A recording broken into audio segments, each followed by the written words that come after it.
Welcome back to Unapologetically Woman. We're celebrating phenomenal women all across Kentucky who make no apologies for their perspectives or the impact that they're making in the community. Today we're celebrating Monica Jones. Monica is a wife, a mom, an educator, an advocate. She's a nationally recognized presenter and the college and career coach at Frederick Douglass High School. Unapologetically Woman, Monica Jones, that's you. Congratulations. Thank you, and thank you for having me today. Well, I'm so proud to be in the same space with you. You say that your servant leadership comes from your family. That's right. What does that mean?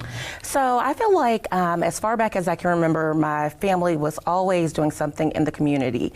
My aunt, she was like my Girl Scout troop leader. My mom helped out. My grandfather was a Boy Scouts leader, Lions Club member, deacon. My grandmother is just like my mom, they have servant hearts and always willing to help anyone with anything.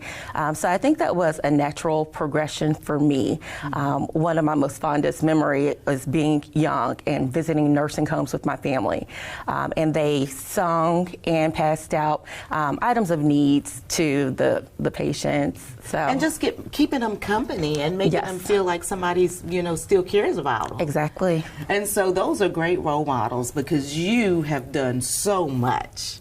So much. Okay, tell us about what you're doing now. Yes, so right now I'm continuing to do a little bit of everything. As you said, I'm a mom and wife first, so my children definitely. You've got two children. Yes. So let's give them a shout out. Yes, my oldest is a freshman in high school. My youngest, Drew, is in second grade, and they are getting into a little bit of everything. The oldest, art club and anything tech related, but I'm also working on getting them involved in the community because I think that's a legacy that you leave, right, of community service. So with my oldest and the youngest will be participating soon, we're working with Lifeline Christian Ministries for the food packs, which is something that we love to do as a family. In addition to that, I serve as a college and career coach, so always doing outreach.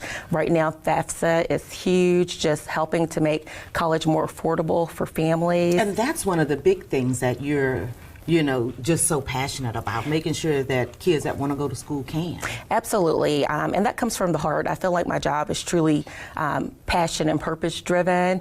I'm a first generation college grad, and so I'm able to help students just like me and some from the same neighborhood.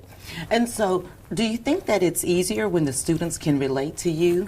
Absolutely. Yes, it allows you to build relationships and build bonds and provide a safe space for the students. So I can be walking in the hall and I hear, "Hey, Miss Jones," and I love it because that just shows that they feel comfortable reaching out, which is what I want them to do as a advocate and resource for them. Well, and you certainly lead by example when it comes to education because you have so many degrees on your wall and you're working on another one. Yes, I'm working on my doctorate in educational leadership, so yes.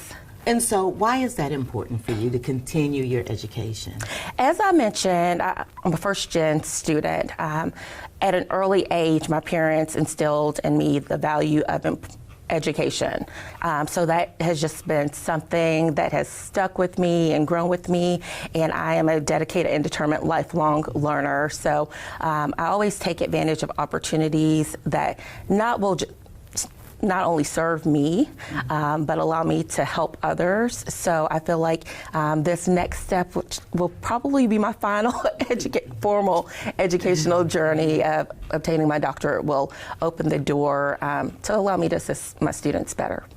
And when your mom looks at you, how do you think she feels? My mom always tells me she tells me that, I was a Swedish child, but that she's proud of me. And I think that it's such an accomplishment. And coming from her, it's inspirational because she's who I look up to. She's probably the strongest woman that I know. Well, don't we always need those moms to tell us that, everything's okay, I'm proud? We do, and she's there every step of the way. And then so you take that and you give that to your students. Absolutely. I look at my students as my children. So what I would do for my sons, I would do for my students. And so when you have students, because, high school is just a crazy time, especially when you're getting ready, to leave and do whatever's next for you. how, when students are getting ready to leave and they look back and they say, thank you so much. I got this scholarship because of you. I've got my FAFSA because you've helped me. How does that make you feel? It makes me feel wonderful. That's the reason I do the job, to help students and to help them level the playing field, regardless of whatever obstacles and backgrounds they come from. It's those moments that make all the stress and all the late hours truly worth it. Well, and I might tear up a little bit. well, if you listen, you never know when tears are just going to go poof when you start thinking about the Yes. impact that you've made on other people. But one of the things that you do also is you look for the challenges and you pay attention to opportunities for your students as well. Yes, absolutely. So one of the things I like to have our students complete needs assessment. So sometimes you'll find that a student has a need, but they might not feel comfortable reaching out to you personally, but they'll feel comfortable completing that form. And so I can identify who needs assistance and reach out to them. And sometimes I'll spot them in the hallway and, just striking up those conversations. How was your day? I have an open door policy and I have snacks. So they'll come in the office and like, can I have a snack? Well, you have to tell me how your day was or what are your college and career plans? And then that opens up the path to conversation. What if somebody doesn't have a college plan? That's perfectly fine, because one of the things that I always stress to all of our students, starting with our freshmen, is the goal is to provide exposure and awareness about all opportunities, whether that's a post-secondary education continuance, joining the workforce, or the military. We're promoting awareness and then also providing resources and guidance to assist them in determining their individual plan. And so, when you're doing all this work, because you're also on a lot of boards too. Yes, I had to give a couple of them up when I started back in grad school to pursue my doctorate, but I am still on the board of sonography diagnostics with MetWest College. I've been on PTA mom, vice president at both Coventry Oak and Carter G. Woodson. Now it's George Washington Carver STEM Academy for Boys, Carter G. Academy, just a lot, Project Ricochet, just wherever I can make a difference. Just doing everything. Yes. And so when you're not making a difference in the community and you're taking some time to let your hair down, we might catch you on any continent. That is very true. Travel is your love language. It absolutely is. I found that out, I would say, with COVID, just the beach has always been like a safe, relaxing place where I can reset. My husband took a part-time job at the airport in addition to teaching, so we use those benefits, and not only do we travel, but when we bring our children, we try to educate them and provide cultural awareness. But yes, so trying to tackle all the continents. Having all of those different cultural experiences. I do. Why? I think when we take the time to learn about the experiences of others, that allows us to grow and broaden our mindset and our experiences in turn. Wow. And it also makes us very appreciative, especially when you go to a culture with people who don't have as much as you do. You're really thankful for all the things that you've been blessed with. Because growing up, it can be very challenging. Yes, and like I said, first-gen student, my mom, she worked in education, so her dream job was a secretary, and she loved it. She worked with Fayette County Public Schools for years. My dad, he's worked since the age of 16. He had to grow up fast due to the death of his parents. So the hard work ethic was instilled, but they always provided everything I needed. I was able to do. I'm a Scapa baby, so okay. I danced. What were you doing at Scapa? I was a dance major, so the plays, and I did all the things. Mm-hmm. So just trying to instill some of that in my sons as well. Are you daddy's girl? Absolutely, I was. He passed a few years ago, and that was probably one of the most difficult things that I've experienced. It can be hard. It can, because especially when you're a daddy's girl, you always have that support, right? But no one prepares you for what happens when that parent goes away. But I will always cherish those memories, and we still share those with our family. How proud was he of you?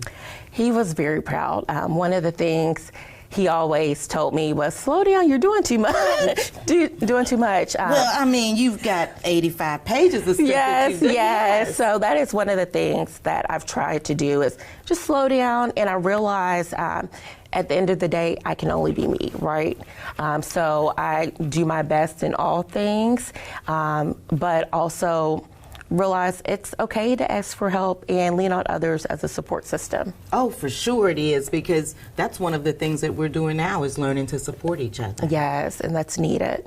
And so you take this and you make it a whole circle of life, from your parents, your grandparents, to your family, to the students.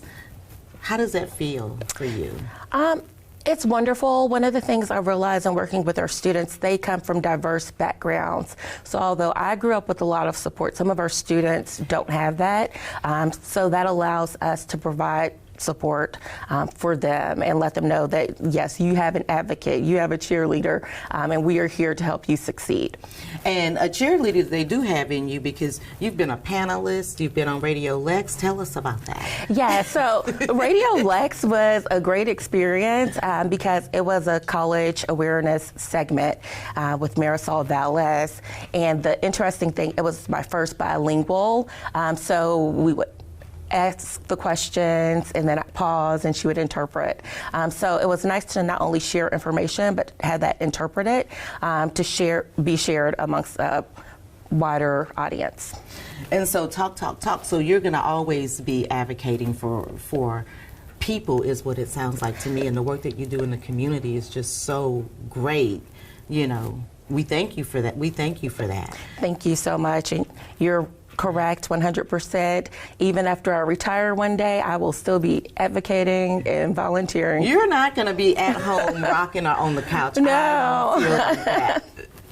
So look, I want to kick it to you for the last final words for young girls, young women, really anybody who might be watching, to give them some advice or final words. Yes. So the advice that I would give, hopefully they can grasp this at a younger age, but always be true to yourself. And it's okay, other people will have their opinions, they will have guidance, but at the end of the day, they cannot live for you. So if you're passionate about something, go where your passion leads you. Build your village. If you don't have one, reach out to your resources. There are people who are waiting to mentor and help you on your journey to success. So be unapologetic, be yourself, and embrace who you are. Thank you so much for being here today. Oh, it's a pleasure. Thank you. You guys heard it from Monica Jones. Embrace who you are, find your passion, and go with that. Continue to watch as we celebrate other phenomenal women just like Monica Jones in Kentucky who are making changes and improving the community. We'll talk soon. Unapologetically Woman.